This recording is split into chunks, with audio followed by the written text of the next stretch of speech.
আসসালামু আলাইকুম। আশা করি সবাই ভালো আছেন। আমি ডাক্তার বাশার, বিএইচএমএস হোমিওপ্যাথিক চিকিৎসক।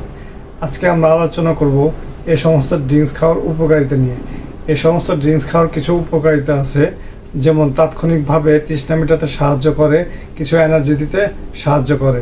কিন্তু দীর্ঘমেয়াদী এনার্জি পেতে বা দীর্ঘমেয়াদী স্বাস্থ্য উপকারিতা পেতে অবশ্যই আমাদের লেবুর শরবত, ডাবের পানি, টাটকা ফলের জুস বা পর্যাপ্ত পানি পান করতে হবে।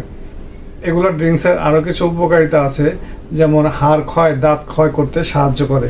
বিশেষ করে শিশুদের ক্ষেত্রে দাঁত ক্ষয় করতে আরও বেশি উপকারী, এবং যারা দীর্ঘদিন যাবৎ ডায়াবেটিস বা কিডনি রোগে ভুগতেছেন তাদের স্বাস্থ্য ঝুঁকি বাড়াতে আরও বেশি সাহায্য করে এবং কিডনিতে পাথর তৈরি করতে সাহায্য করে।